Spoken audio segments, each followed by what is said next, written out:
So thank you. I think we've got Horticulture New Zealand here. Can you see us and hear us? We can, yes.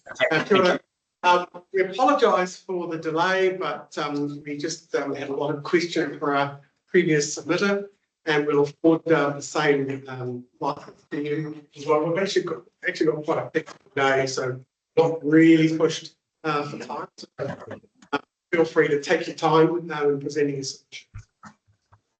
So, in which order do we want to proceed first? Is it going to be you, Ms. Cameron, first? It will be, yes. Okay, we'll hand it over to you again. Great, thank you. Good morning, everybody. My name is Sarah Cameron. I am Senior Policy Advisor for Horticulture New Zealand with policy oversight for the Northland region. I'm just going to start off today by showing some maps that the panel might find useful. So just bear with me. Right, can you see those? Yes, we can. All right, so what you're seeing here, sorry. Are you able to make them a little bit larger for us to see? Oh, yeah. Oh, yeah, that's better. That's helpful. Thank you. Is that okay? Yep. So what you're seeing here, which you've seen in the submission, is a map of horticulture located in the far north. You will see that there's some clusters around Kerikeri and up the peninsula. So up that peninsula is mainly avocados, and around Kerikeri, it's kiwi fruit, citrus, avocados and blueberries. What we've done here is we've overlaid the horticulture zone in Kerikeri and Waipapa with our horticulture operations so that you can see that most of them are in that horticulture zone. The ones that aren't, which are down here, are not situated on highly productive land, which is one of the criteria to be in the horticulture zone. So in total in this zone, there is about 124 hectares of horticulture, so 660 of kiwi fruit, just over 64 of avocados, and 100 of citrus and blueberries. And the citrus, I think, is lemons and mandarins. The next map is what we've done now. Is we've overlaid LUC 4, so highly productive land 4. So obviously we support council's decision to include this as highly productive, and you will see that in those in the Hort zone there is quite a lot of LUC 4 land. So I just thought that would be helpful for you to see that. Stop sharing. Just to clarify, the LUC 4 land is the green. That's sorry, the green, yes. Yeah. Are you able to supply those maps to us as well? Absolutely, I will send them. Yep, sure. Thank you. So I just want to touch briefly on a couple of aspects of my evidence, which is artificial crop protection structures and seasonal accommodation. So Mr. Hodgson will, his evidence details our position on the proposed height to relation rule. I'll just note that some growers will have brought land that is yet to be productive, or they're yet to plant on, and they would have brought this land assuming that they can comply with the current 3 metre setback rule in the operative plan. So if the height in relation to boundary rule is accepted, it will likely mean retirement of productive land that wasn't expected.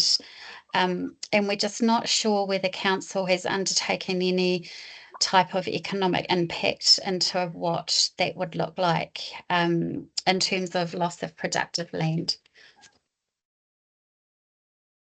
The last point I just want to talk about is seasonal accommodation.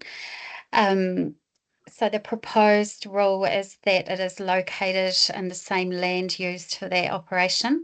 So I'd just like to point out that it's common within the industry that seasonal worker accommodation is not always accommodated on site. And you can see in my evidence, prime example of that is the different uses of motels, holiday parks and private rentals in and around Kerikeri for RSC workers. And in fact, the government regulated RSC scheme has restrictions on what accommodation can be used and where it can be used. So there are restrictions on using private residential houses. RSC workers are allowed to be accommodated in motels, boarding houses, houses on orchards, and purpose-built accommodation. So to restrict accommodation to the same land would probably be in breach of the Immigration Act, which is the primary authority overseeing the RSC scheme. So I just wanted to point that out. And the last thing is that last night we were sent the hearing statement from Vision Kerikeri, and we haven't had a good opportunity to review it in great detail, but I did note that their statement raises spray drift, which in regards to artificial crop protection structures. And I just wanted to point out that discharges to air are a regional plan matter. However, if the panel chooses, we can provide information on that to you. And I also saw they had concerns about graffiti and holes in the netting, and I'd just like to point out that a white surface wouldn't be the first to attract graffiti, and growers don't tend to keep this around, and they tend to fix holes because it is an avenue for birds to enter the structure and cause havoc. So yeah, I just wanted to point that out, and I'll hand over to Mr. Hodgson unless you've got any questions for me.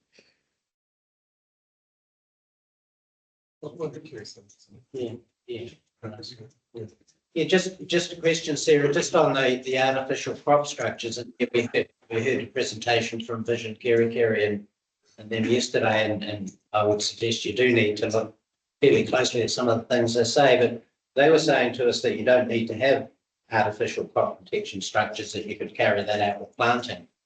You don't need to have the artificial structure. Wondered if you had a view on that.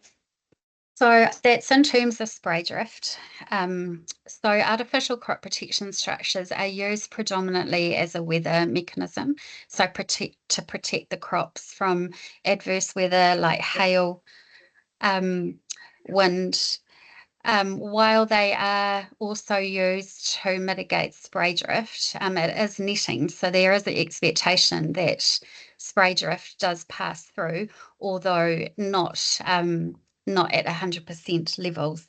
And there's quite a bit of study and evidence that the industry has done around that I'm happy to provide to the panel. But they were predominantly used, well, they started to be used in the 1980s as particularly the kiwi fruit industry started to expand to protect the crops from weather, not as a spray drift mechanism mitigation. Yeah, they seem to be advancing the view that if you planted shelter belts or the like, then you could plant them a lot closer to the boundary than, whereas an artificial crop structure, they advocate that needed to be set back 3 metres or more from the boundary. And the view was put to them, well, 3 metres all the way around a holding could count out quite a significant amount of land. But they, as I say, that was the view they were advancing to us, and I want to have a look at what they've got in their evidence in that respect. Yeah, like I said, we haven't had an opportunity to review it in detail. It came in last night, so we can review that and provide a response to the panel if that would be helpful. Yeah. Well, there might be some other bits. So what normally happens is, I mean, we don't normally allow for rebuttal evidence, but I think your industry should be given the opportunity to reply to that evidence. We normally have a 2-week period for officers to reply to the evidence, but if we may, because we've got so much evidence that we might actually be extending I'm getting a nod that says they may be asking for an extension for that. My point is that so long as your response can come prior to them doing their right of reply so that they can read your evidence and include it in their response, I think that's the most helpful way. So what I'd set up is, say, a week from today would be like a nice timeline for you to respond to that evidence. Sure, that's fine. We can do that. I just on that comment, the commentary from them was the artificial shelter was a 3 metre setback versus a live hedge on the boundary or just inside the boundary. So you don't lose so much land in the setback criteria. My question was, do you have any statistics on the impact a live hedge has on production? Because I know you have a root prune and all that sort of stuff. Plus there's costs associated with keeping them tidy, and the roadside traffic management is another cost on top of it. Sorry, I've just found that quite hard to hear. I think you're looking for, have we got any evidence around the impact of the 3 metre versus the shelter on the boundary? Is that right? Yes.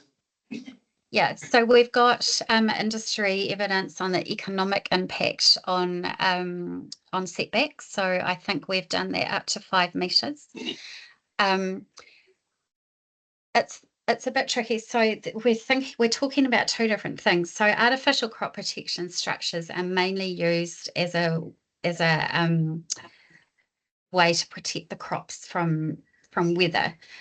Shelter belts do that as well, but only from the side, and they are used as to mitigate spray drift. So they've got two kind of different purposes.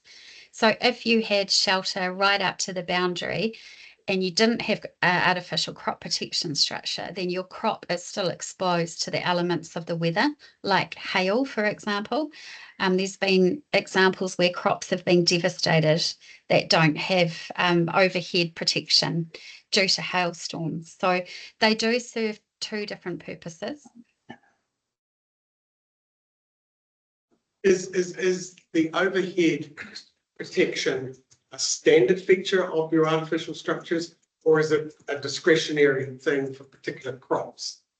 These days, it's pretty much standard. So back when these became a thing in the 80s, it was just like boundary.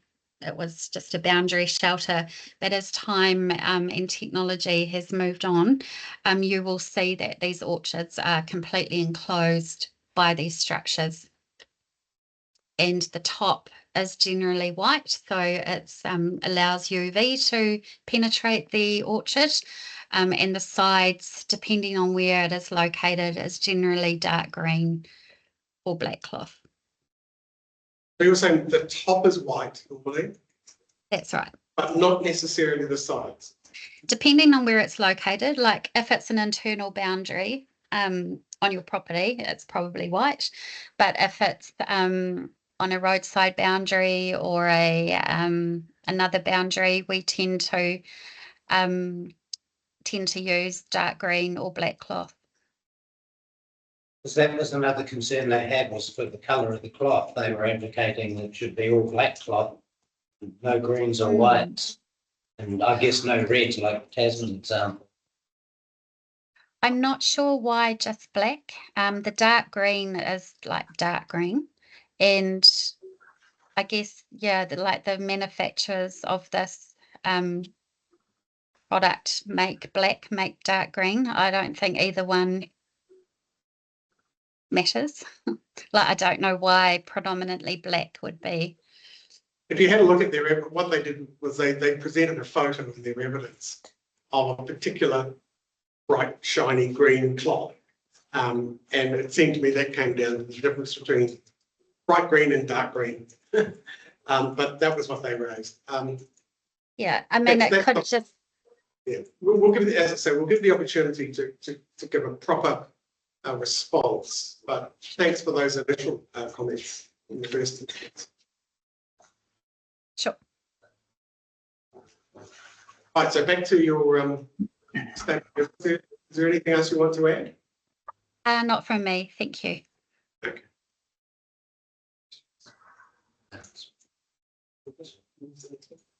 Okay, thank you. Right. So, Mr. Hodgson, good morning. Good morning.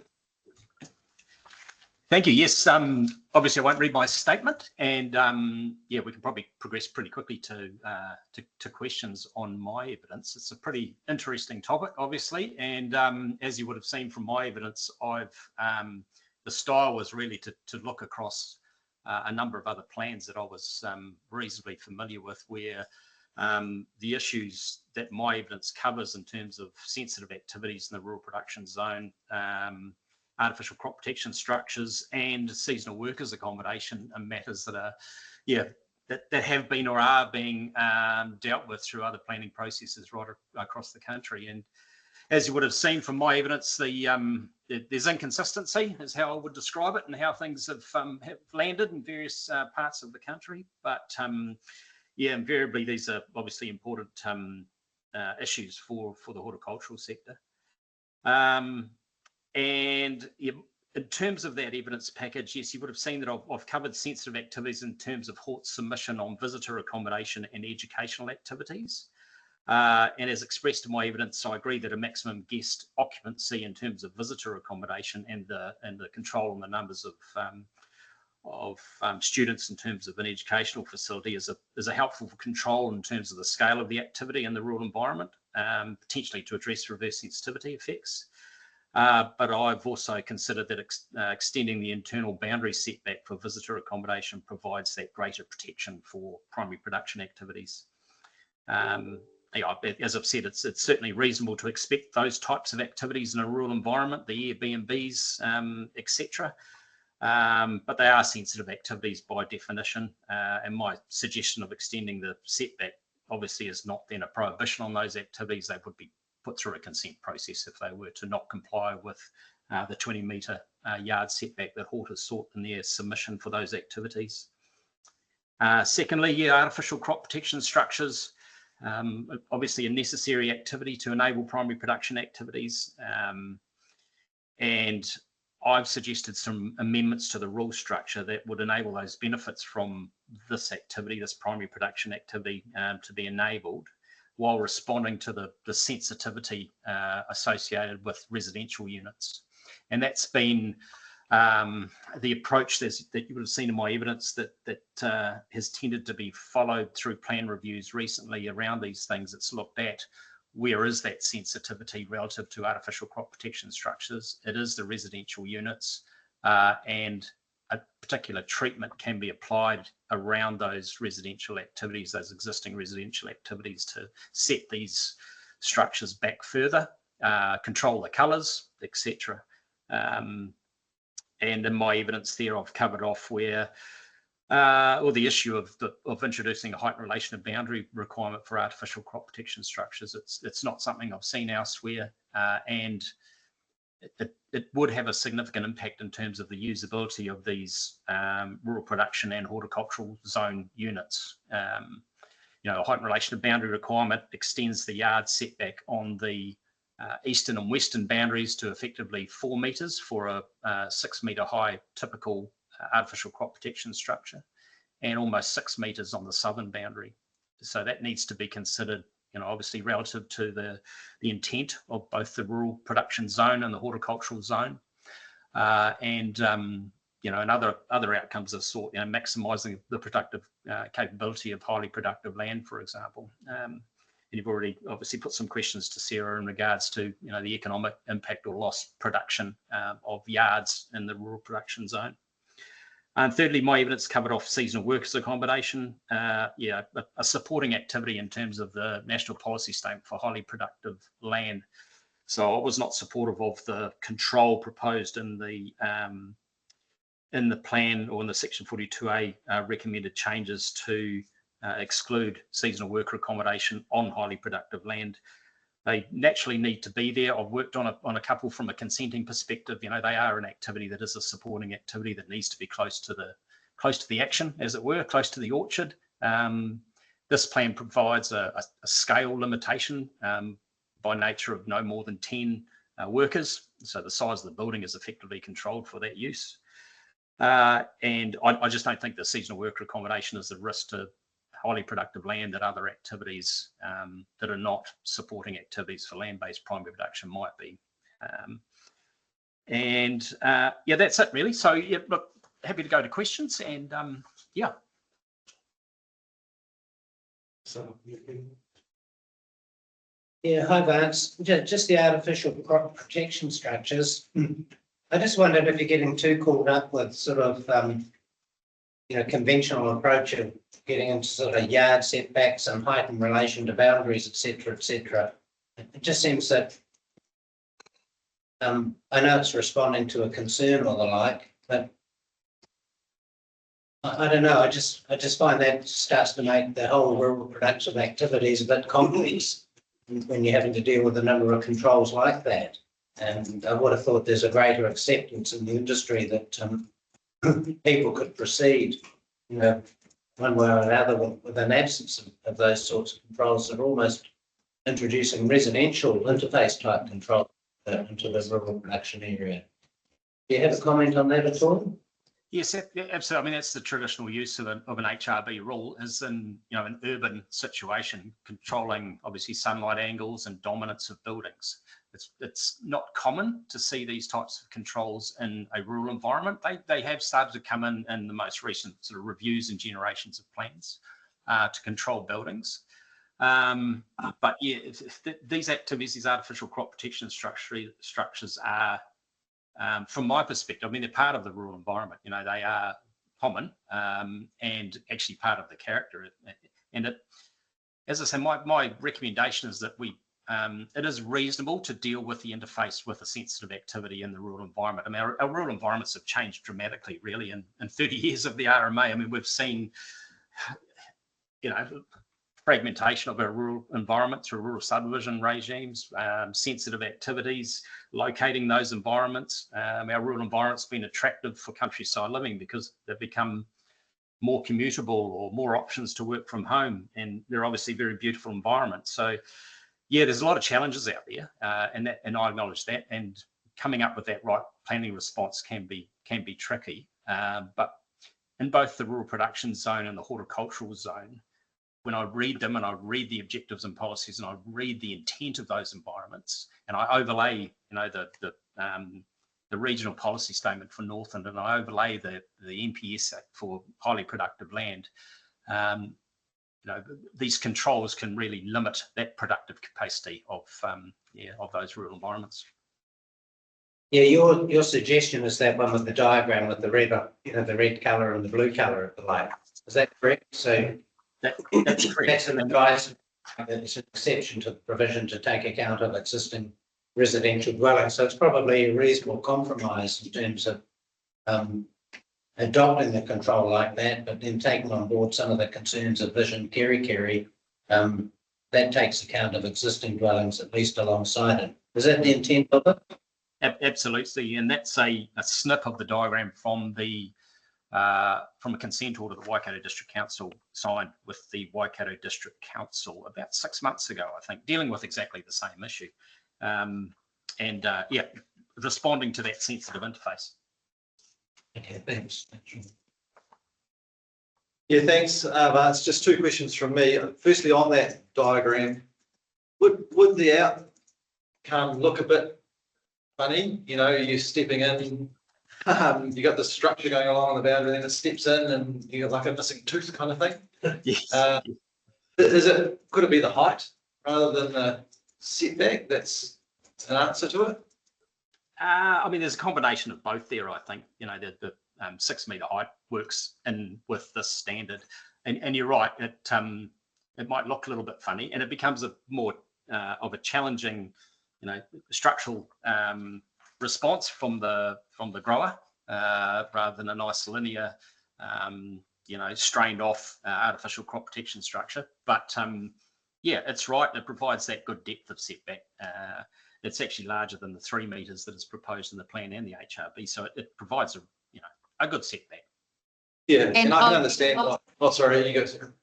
Sorry, I was just going to add that the 6 metre height is to allow for the like the kiwi fruit structures and the vines. So you can't really reduce that because you run into issues with it would be lower than what the vine structure would be.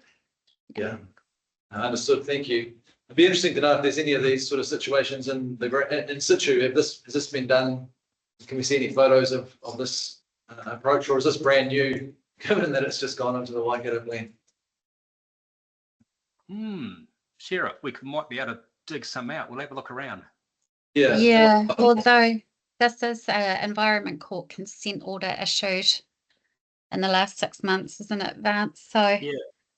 but we Yes. can certainly make some inquiries. Okay, thank you. Yeah. My second question is just Vision Kirikiri, we're pretty keen on the front boundary where it faces the street being something that's important to them because it contributes to the wider public appreciation, I guess. Is there any, need to set back further from the boundary in your mind, these structures, or provide some planting on the street boundary? Or is it okay just to kind of bring it right up to the setback that's proposed in the plan on the roadside boundaries? Yes. Yeah, I don't particularly see a need for an additional setback on the roadside. It's about that view of the world, I suppose, and the outcomes that are sought in those zones. The horticultural zone has a very clear intent, very clear overview and objectives and policies about what it wants to achieve. It's about horticulture. So again, you maximise the resource of the zone and the resources within the zone to achieve that. So yeah, to me, it's about maximising the area that is available for rural production. There are those colour mitigations that are available. We obviously talked earlier with Sarah in regards to colours, and the proposed plan has those colour controls of dark green. Maybe we need to clarify what dark green is. I mean, you can put LV values, light reflective values, into plans, those sorts of things, and black material. So that's dealing with that interface. But yeah, it's that view of the world, I suppose. I guess I'd rather see white than green or black, but that's my opinion on the colours, which will be different than others. Yeah, that's understood, and thank you for that response. I mean, they were talking about what it was on both sides of the road. You've got this canyon effect, kind of 6-metre structures all the way down, which you do get from hedges, shelter belts. That in some parts of rural environment you get that on both sides of the road. So it's kind of form follows function a little bit, really, isn't it? It is what it is. Yeah. Look, these, in my experience, these artificial crop protection structures are typically associated with highly productive land. It's unusual to see them on other land, and so that's a limiting factor at the end of the day. I mean, you get them obviously through the Western Bay of Plenty on the beautiful productive LUC 1, 2 and some 3, and I appreciate sometimes you do get those corridors, but those are limited by the resource itself and its productive capability. Thank you. Thanks, Vance. Mine is, do you see a contradiction between the setback requirement and the ability to maximise the use of this highly productive soil? Yes, yeah. I think the national policy statement for highly productive land was a clear statement, I suppose, from a national level about the importance of that resource and its productive capability. And to me, my groundings was in the old Franklin District Council, and the issues of LUC 1, 2 and 3 and productive capability were very much part of my career through being part of the original plan and then through the reviews. And the NPS HPL for me is sort of a recognition finally and an elevation of concerns about food production at the end of the day, productive capability. I mean, and economic outcomes and exports that can be achieved through primary production. But to me, if we're to maximise that opportunity of what is a scarce resource, certainly nationally, even globally, we do as much as we can to enable that productive element to occur. Question I asked earlier, but if we went to live shelter along our roadsides and along our external boundaries, what's the impact on the production of, say, kiwi crop because of the nutrient uptake versus That was my question earlier to Sarah. She could quite hear me. Yes, that's right, Sarah. That's that, you know, that economic impact analysis, really. What is lost in terms of the physical land area along that corridor that might otherwise be available for rural production.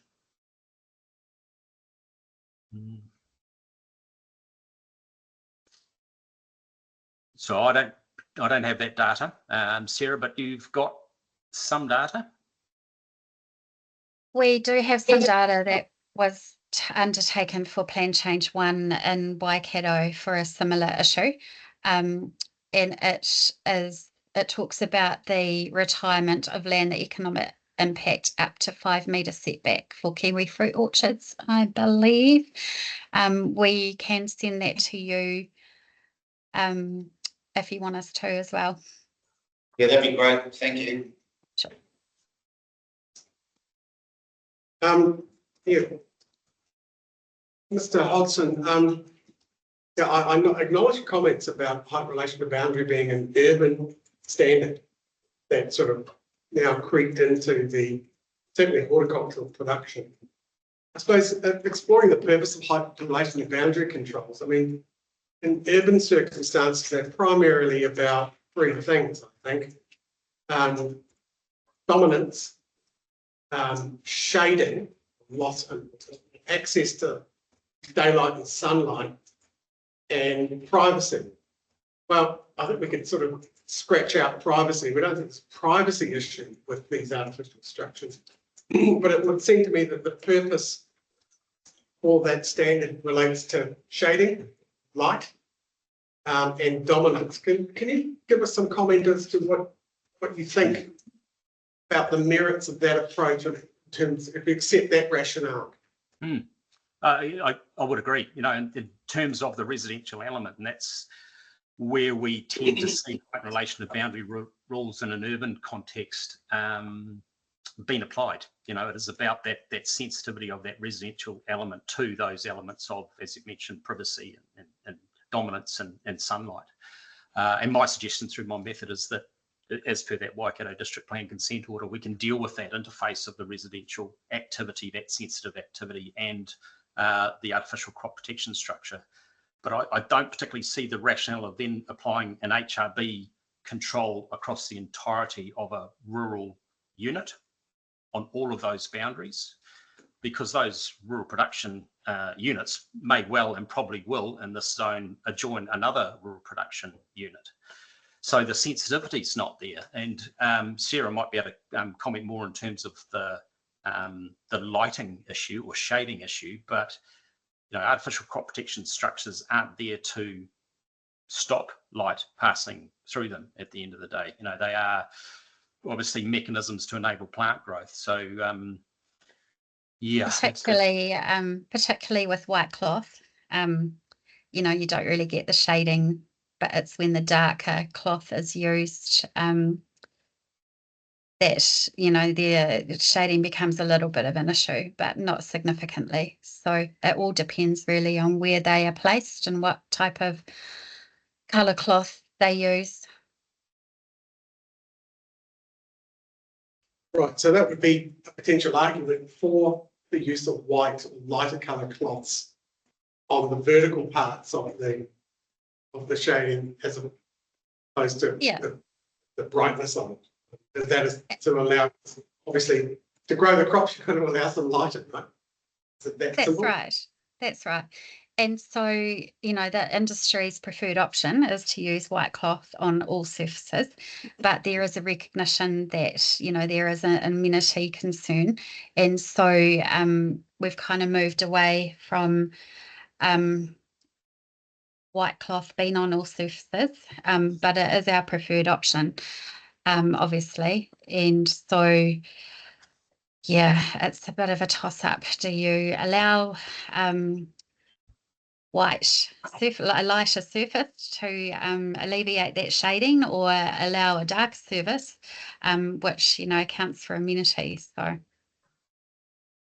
is there any science data on growing success using white or dark cloth?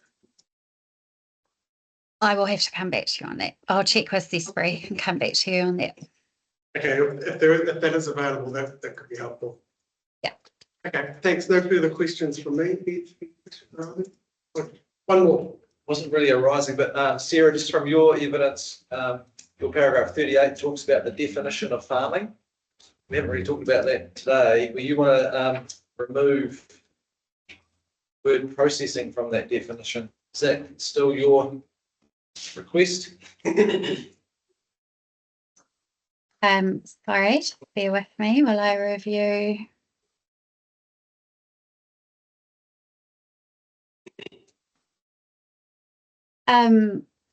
Yes, so I just got a little bit confused because the definition in the National Planning Standards provides for processing as an ancillary activity, but the Section 42A report excluded processing. So I was just a bit unsure about that. Okay. And Yeah. so, yeah, we would seek to change that definition. Okay, we'll get the officers to reply on that, but I just thought I'd double check that that was still on your request list. Thank you. Yes, thank you.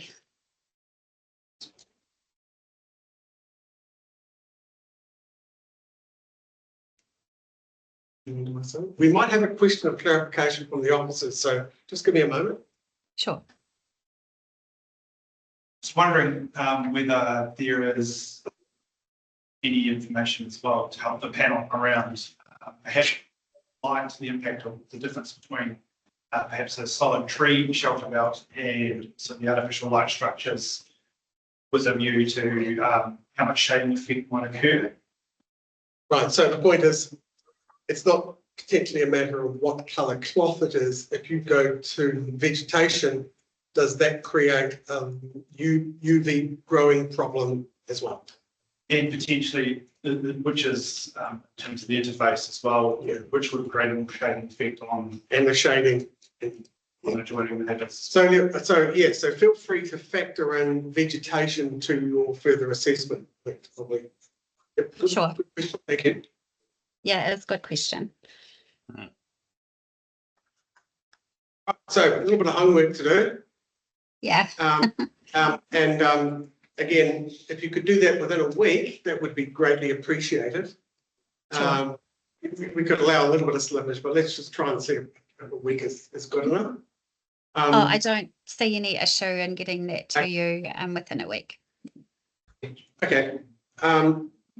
Otherwise, thank you very much for your evidence and your attendance today. Sorry. Oh, sorry. Hang on. Just hold the phone. We might have one more question of clarification, so just bear with me. Apologies, it's just in relation to that last point that Commissioner Kensington raised about the definition of farming and whether or not there's still a challenge with processing.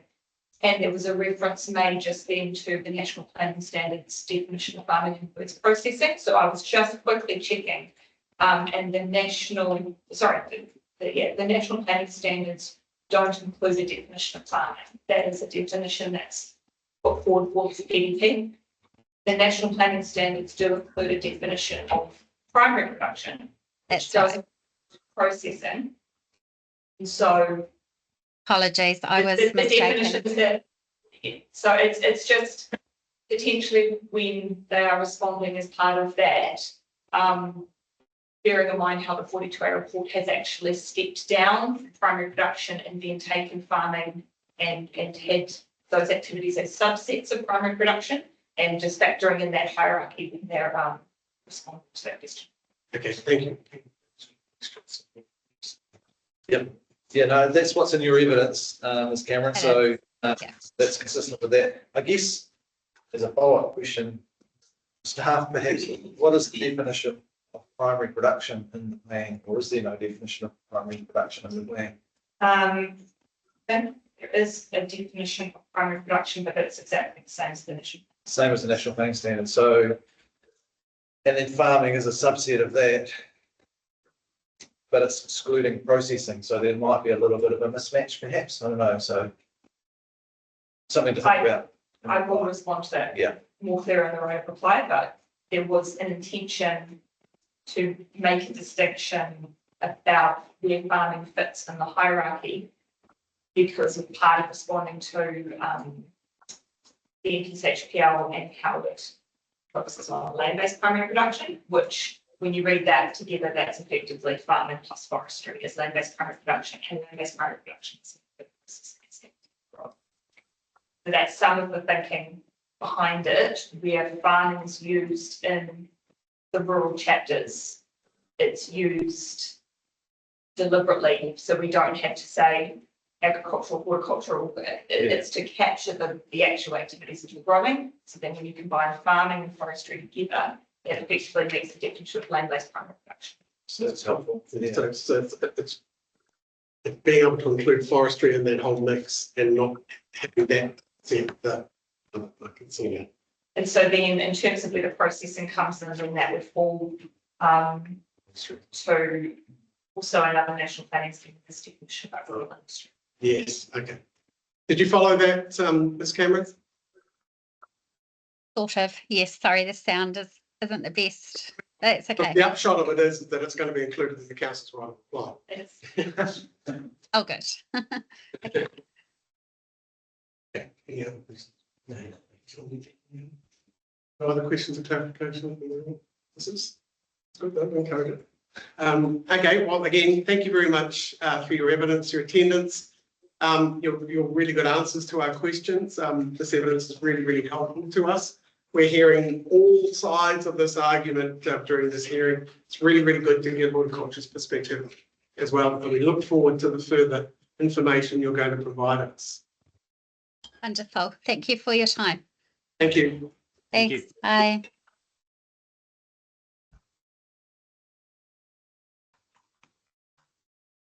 Look industry now, was it? Yes.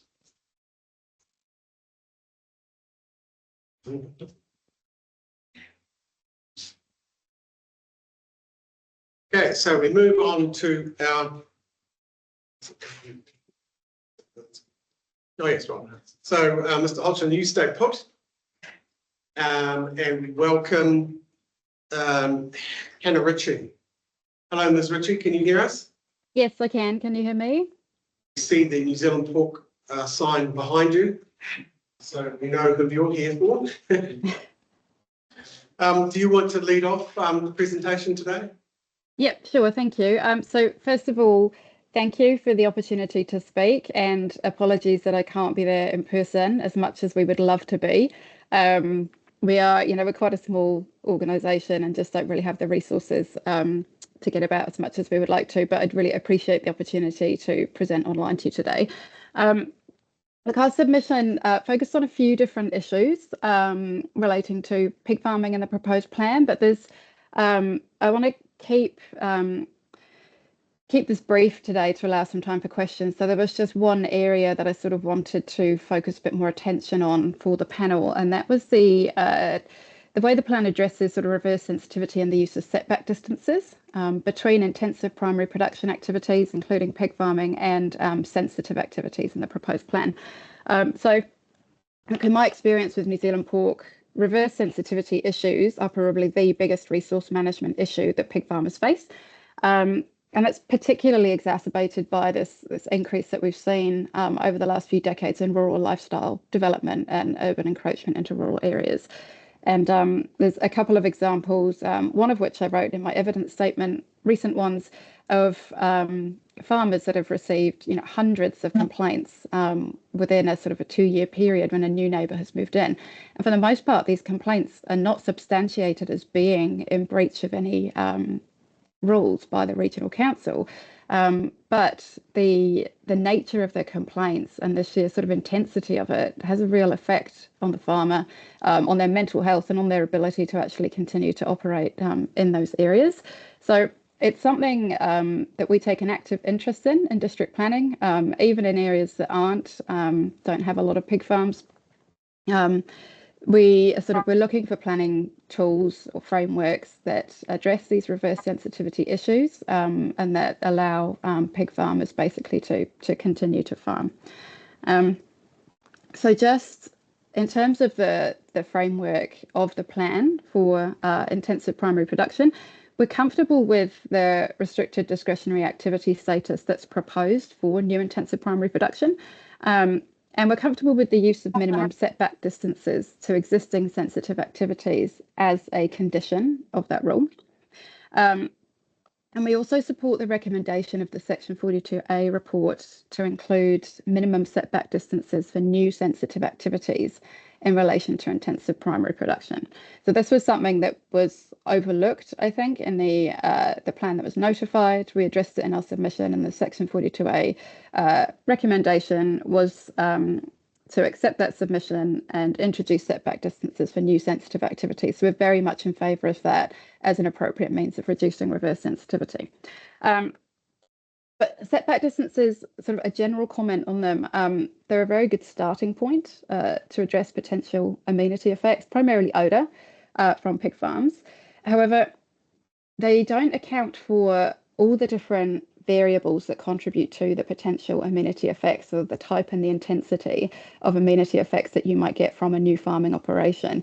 And that's sort of driven by the size of the operation, the types of building and housing used, the types of ventilation used, the type of manure management system, whether or not manure is spread on the farm, and what other types of technologies might be in place to mitigate odour, along with natural factors, sort of predominant wind direction, topography, landscaping, those types of issues. So for that reason, we support setbacks, but they are quite a blunt tool. And for that reason, we don't support the currently proposed non-complying activity status for new farms that can't meet a minimum 300 setback distance from an existing sensitive activity. So as I outlined in my evidence statement, this sort of implies a hard limit in all instances, irrespective of the variables of that production practice, which will influence the anticipated environmental effects and whether or not that setback distance is appropriate. Our Mr. Hodgson might go into more detail on this, but we think that a discretionary activity pathway is sufficient to allow for a more thorough examination of these issues on a case-by-case basis, to work through the anticipated effects and the proposed mitigations that could support the use of reduced setback distances.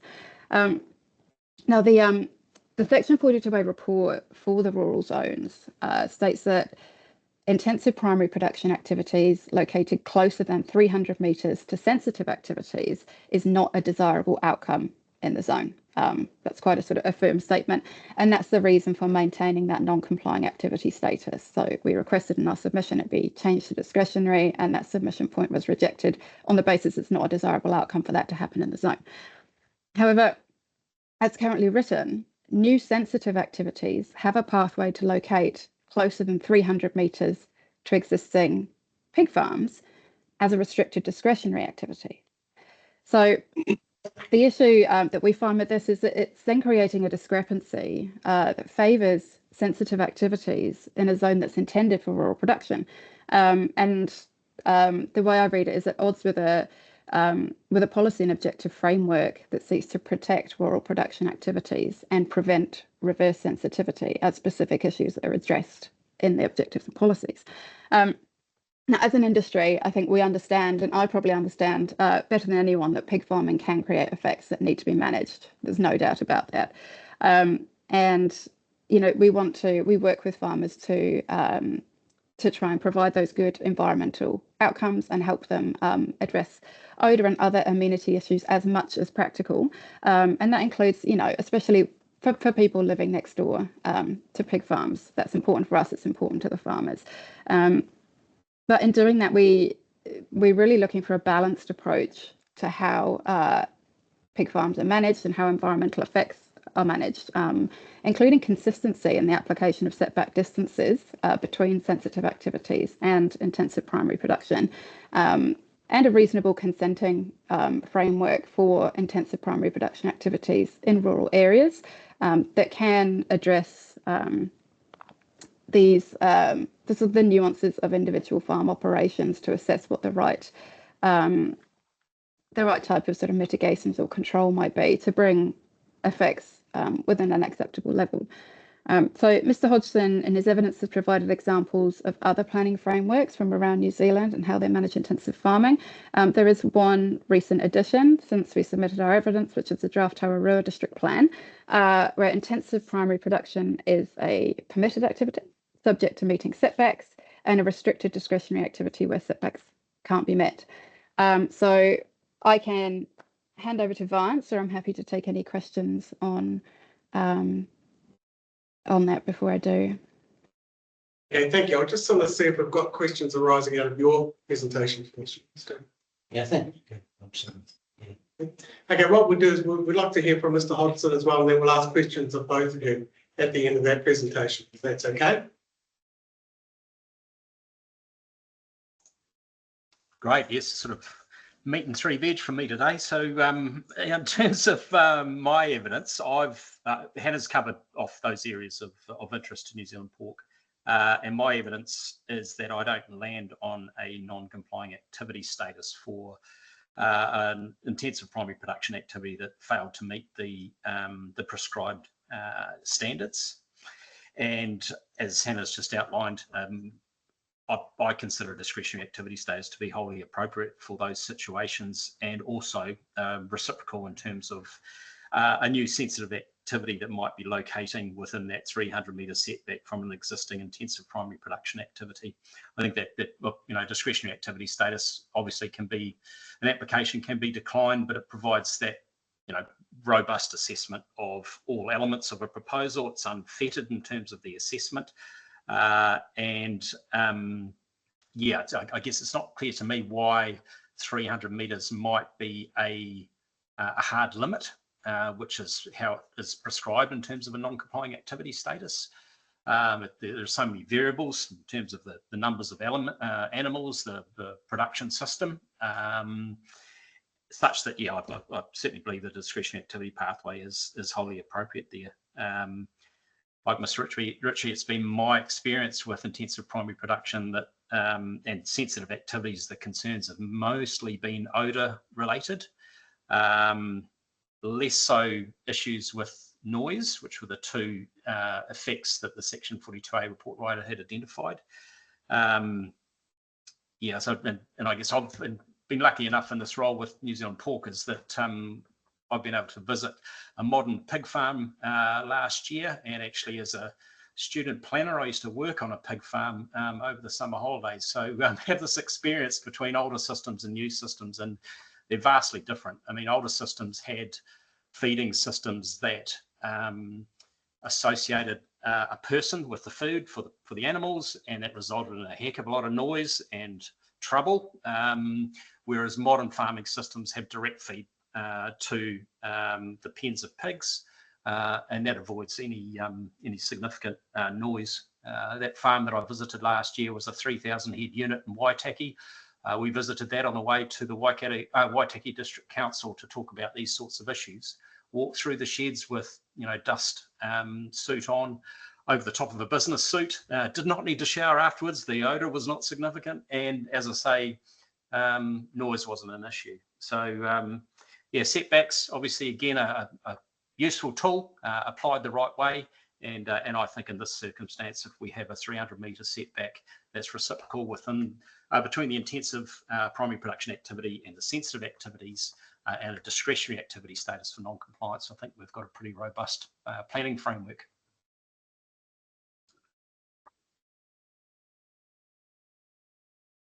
Yeah, that seems to be the strongest part of your submission, the concern for the 300-metre setback, which you both covered off fairly well. So you don't have any idea of where the origins of that 300 metres comes from? Does that come from any particular standard or the like? No, hard to find the origins of it. It seems to be a legacy measurement that fell out of previous plans going back to old, county and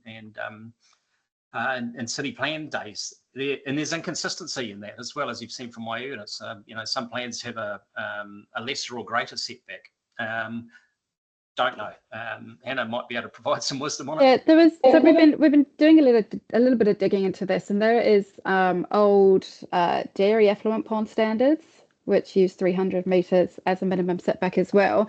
And in Australia, which has a very similar but much larger pork industry to us, a lot of states have 250 metre minimum setback distance mandated, legislated. So it seems to be sort of in keeping with similar systems elsewhere used in New Zealand, so dairy standards and international standards as well. And you're quite confident that discretionary activity status would be appropriate for considering a reduction in that at all?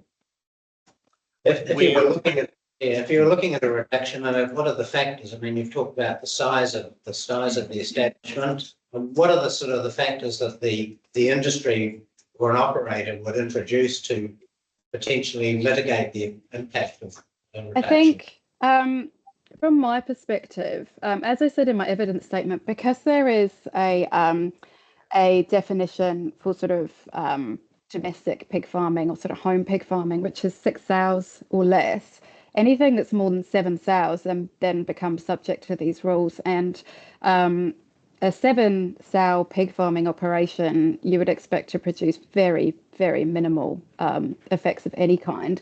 For a larger operation, they say, so, 100 sows or more, the main factors are the type of housing system that's used and how that housing system is ventilated.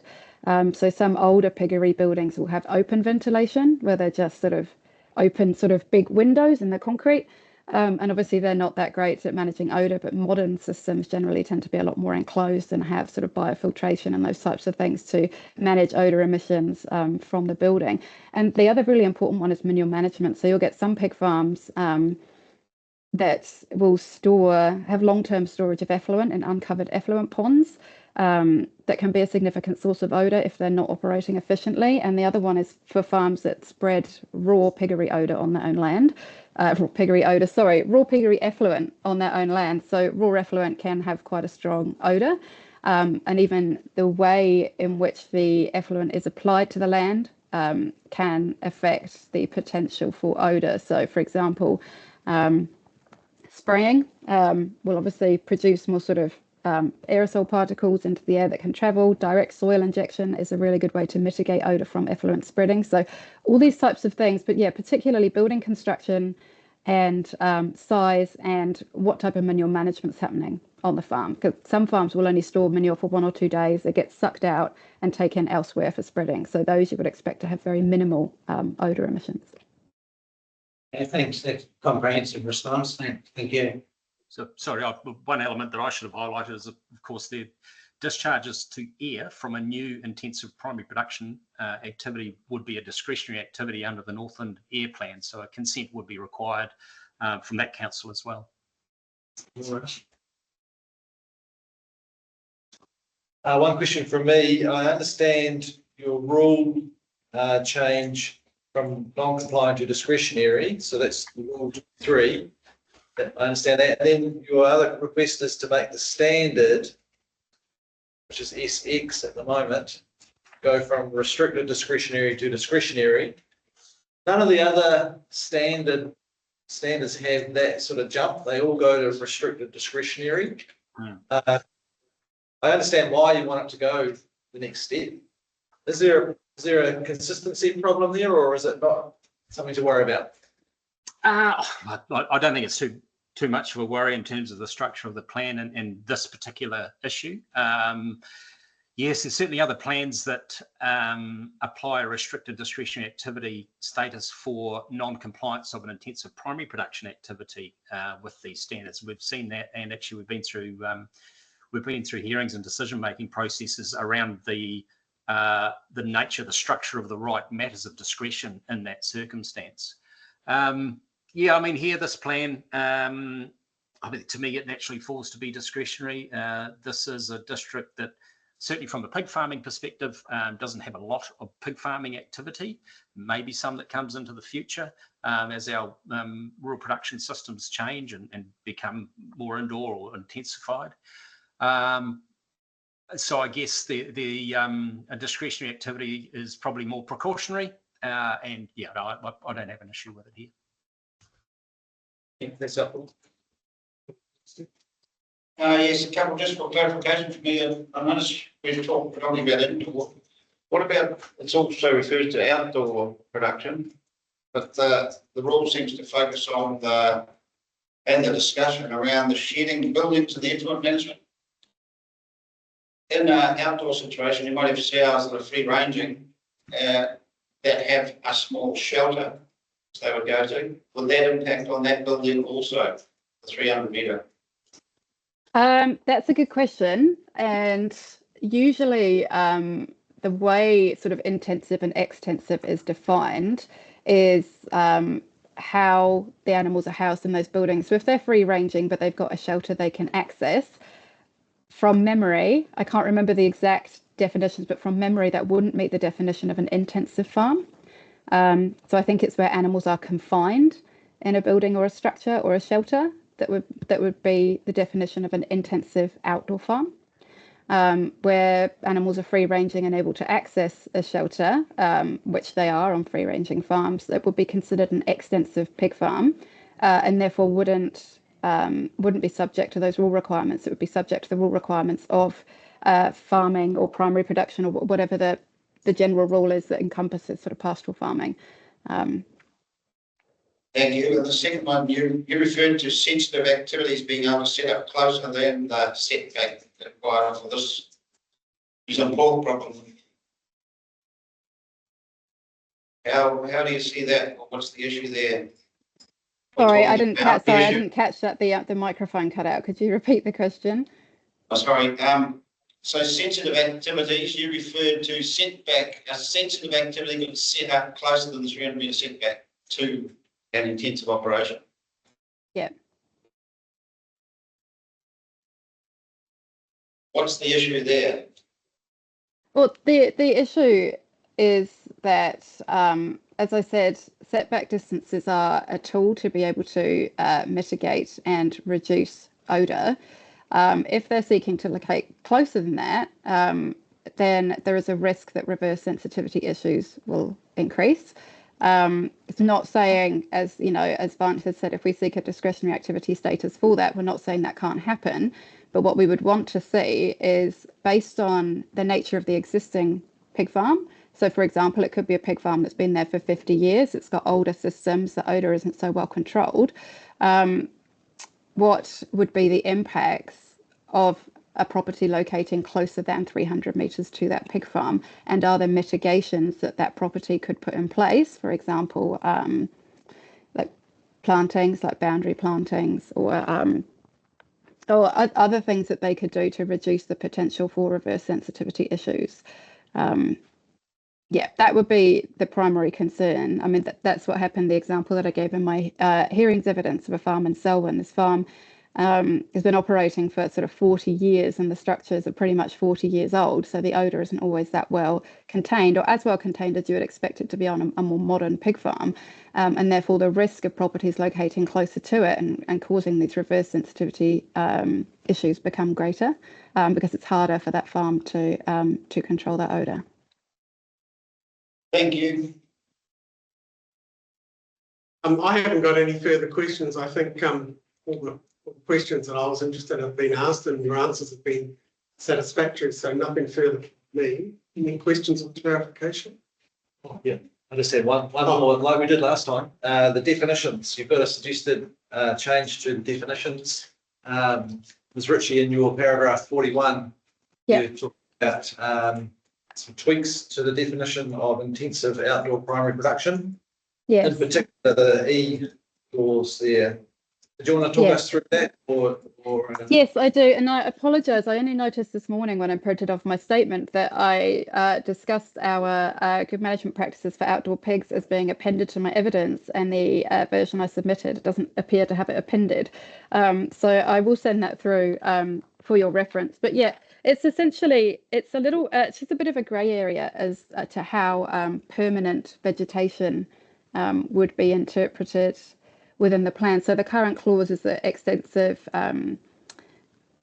pig farming where permanent vegetation is maintained is excluded from the definition of an intensive farm. So essentially, if you've got a pig farm where you've got pigs outside and you're maintaining permanent vegetation cover that's not classed as intensive. And I understand the intent of the rule, but permanent vegetation is quite a vague term, because you will have pig farms that rotate between sort of piggery and arable operations, and at some point that vegetation cover is going to be removed and the land cultivated, or you will have areas of a farm, of a pig farm, where there is no vegetation cover. So for example, laneways, fence lines, anywhere that pigs sort of tend to congregate around feed troughs, where there's not going to be a lot of vegetation cover. So that could, depending on how it's interpreted, mean that there isn't sort of 100% permanent vegetation cover all the time. So our outdoor management practices, sort of the good management practices for outdoor pigs, sort of go into a bit more detail as to the type of ground cover that is appropriate on an outdoor pig farm, and it takes into account things like these areas where there's minimal ground cover, weather events, or really droughts or really wet winters that can reduce the amount of ground cover, but that we still think as an industry is acceptable to mitigate environmental effects. So my suggestion, and this is what we've seen, I think Vance might be able to clarify this. I think this is the definition that we've got here in Canterbury in the regional air plan and some other district plans, is that clause around vegetation cover actually references an industry code of practice. So doesn't have to be sort of 100% vegetation all the time, but it should be in line with what the industry recognises as being appropriate for mitigating environmental effects. Thank you. That's very well explained. Yeah.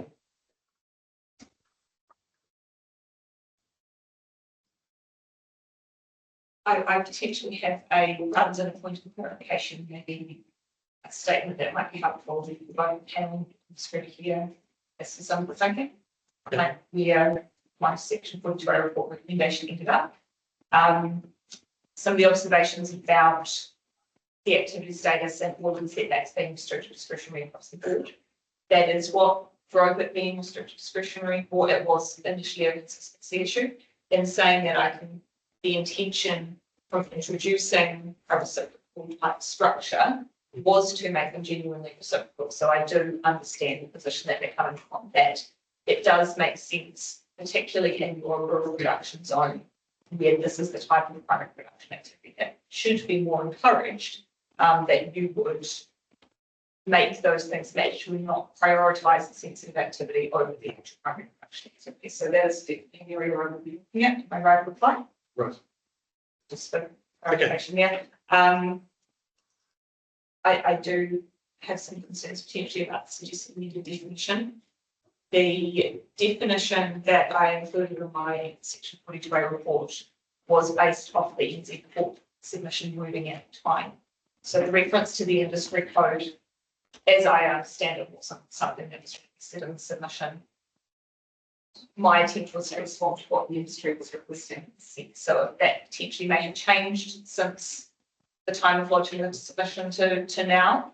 And that's something I'll have to turn my mind to in terms of, is it appropriate for a definition to refer to an industry code of practice, notwithstanding that it is, and that I obviously understand that it has been adopted in other planning regimes elsewhere, but this is here and now. So I'll be thinking about that.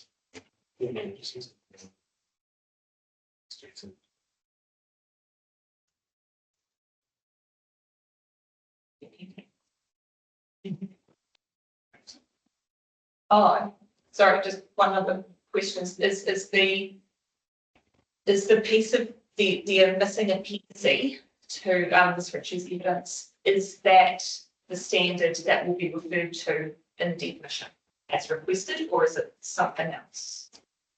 Did you hear that question, Ms. Ritchie? Yeah, I think so. So it would be that standard that would be, it wouldn't, the standard itself wouldn't be referenced in the definition, because the definition itself isn't yeah, but it's a more generic term for sort of a relevant industry code of practice. So that particular standard I wouldn't expect to be referenced in the definition. There may be other industry standards. I mean, for example, There's a company called Freedom Farms, which represent some pig farmers as well, that may have other standards. So it would be, it's a more sort of a generic term. So we wouldn't be asking you to reference the New Zealand Pork Good Management Practices for outdoor pigs. It's just any sort of relevant industry code of practice, which is what's been adopted elsewhere, which is why we reference that wording.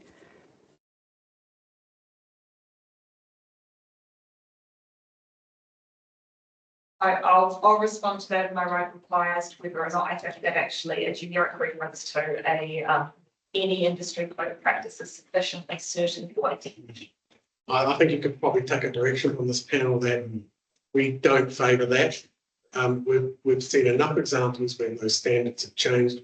Maybe these standards would have codes of practice from private companies are particularly susceptible to regular change. And yeah, so I appreciate it. I'm sure there's a way through though. I'm sure you'll come up with an alternative. I would still be looking at the drafting of that definition, Yes. regardless. Yeah. And was your concern mainly about scope of the submission request? That's not of it, no. I potentially wasn't focusing so much on the scope aspect. So in my mind, I was more just that definition over, and my initial thinking was the same as the panels, that I wouldn't be going down that route. Yeah. Well, it looks like neither does the board industry standing as well. So yeah. I think we have a way through here. Do you still need to provide us with some further information? Yes, so I will provide a copy of the good management practices for outdoor pigs, which, yes, I intended to append to my evidence and then must have submitted an older version. So yeah, apologies for that, and I will send it through today. Okay, no, that's wonderful. Okay, well, I think that's all the questions that we have for you. So thank you again to you, Mr. Hobson, and thank you to you, Ms. Ritchie, for your presentation. As I said before, it's really important to hear from the industries that work in the rural environment and your perspective on the rules. So thanks very much for your attendance.